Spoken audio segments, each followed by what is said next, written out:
Welcome to Seneschal. I hope everyone had a fun and safe New Year. Today we're going to finish out the data slate portion of the Beta Sisters of Battle Codex by going over the fast attack, heavy support, and dedicated transport options. There have been some small changes to these options, and I will be testing out some different ideas for these in the next few weeks, so let's get right to it. Let's start with the unit that seems to be the most changed in how it will be used, even though very little actually changed about them directly, more about the synergy around them, the Seraphim. They have a 5-up invulnerable save before buffs from other units, rather than a reroll to their save like before. So with a Canonist and Celestine, they can actually get down to a maxed out 3-up invulnerable, which obviously is really good. Makes them amazing bubble wrap models with storm shields effectively, which is definitely not a bad thing. The changes to Active Faith did hit them pretty hard in a different part of their playstyle, since they can't streak up the board, Inferno Pistol in the people in the face like they could before. This does mean that there is more value in deep striking them, especially given the stratagem that allows them to shoot when they deep strike in the movement phase and then still shoot again in the shooting phase. They have had no points changes to them directly, although Inferno Pistols and Hand Flamers did get cheaper. Still not sold on Hand Flamers, even with the stratagem and the D6 shots, but if you know that you're dealing with a ton of chaff and want those extra hits at strength 3, they're an option. But I think that with all the Storm Bolters and Bolt Guns we generally run, that T3 chaff just isn't something that I'm super concerned about being able to weed through.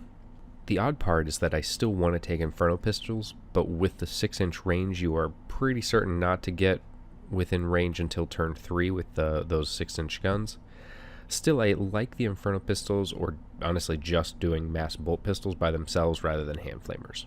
More playtesting needed, but I think Seraphim are more durable, and if you're dealing with super aggressive knights or an alpha melee army and giving you a headache, I think for 110 points with just basic bolt pistols to screen your army or to drop in on an objective later and remove something squishy with a double round of strength 4 shooting in a turn, they absolutely have their place on the table. Next we have Dominions. What is there to say other than they are now probably the single strongest thing in the Codex with the dip Celestine took. They didn't change costs, but melta guns got cheaper, which means to tuck in an extra body and a combi flamer to be able to use Holy Trinity is not that expensive. I'm going to test out how I feel about one unit with all Storm Bolters. I don't really like the idea of going all in on Storm Bolters and relying on Blessed Bolts, since without armor cracking alternatives I really think we need at least 2 Melta squads. The Vanguard move still allows Dominions to threaten enemy front lines very aggressively and punish them for leaving any hard targets in range, though I think I'm more likely to move them less aggressively than before, since keeping them in range of the Canonist or Celestine combo for the 4-up invuln is likely of more value in more matchups than the extra inches on the board. It also allows for possibly picking up extra models at the movement phase if they are within 6 inches up the board, and fill up the carry capacity and tug them along when the transport moves during the movement phase, which can help get your models up the table, actually get them into melee if that's your goal. Next we have the Exorcists.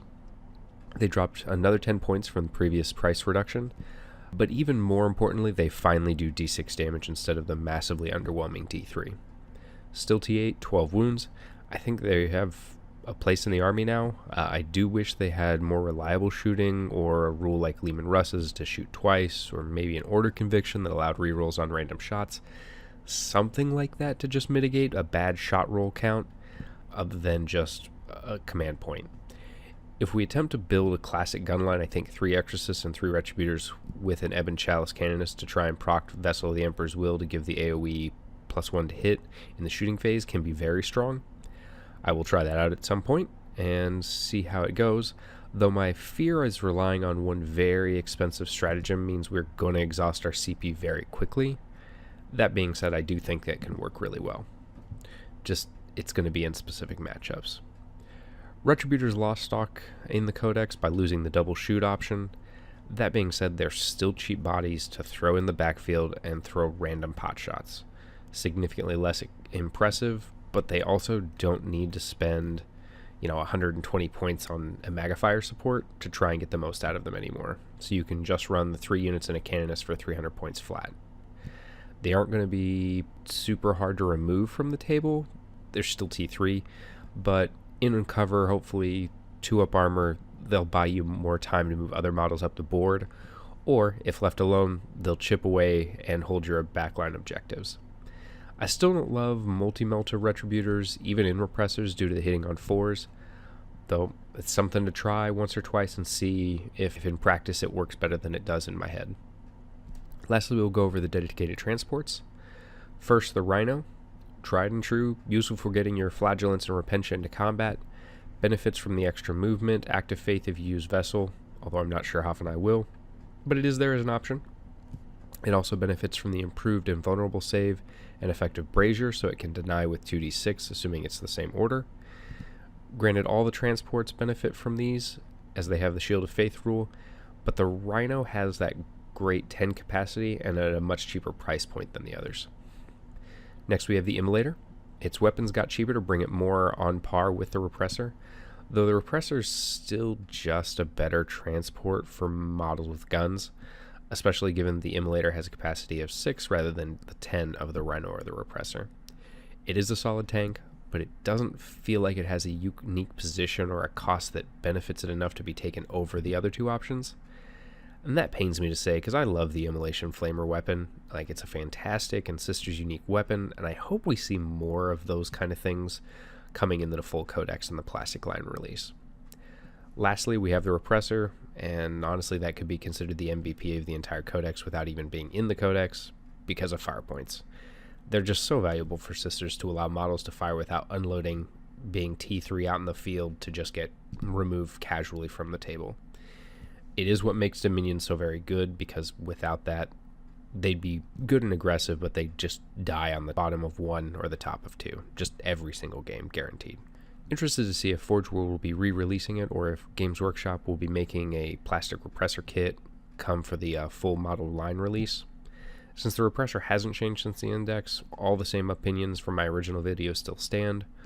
One change I do have is that I've been considering taking Battle Sister squads with 3 Stormbolters in each, or 2 separate squads in each repressor, to help lower my drops and protect them while still being able to spit out 6 Stormbolters worth of shots from inside every turn. Alright, I'll be posting a battle report in the next few days, as I've got a game lined up tomorrow while my daughter's in daycare. So with my 2-year-old willing, I'll have that video done and some more detailed experiences ready to post. Also, I'm planning on going to a small fun event at a store in the area at the end of the month that is 500 point patrol detachment only, no unique characters, rule of 1. So thinking up a list for that, and have one in mind right now. I'll probably put that list thought in with the same Batret video that you guys have to let me know what you think.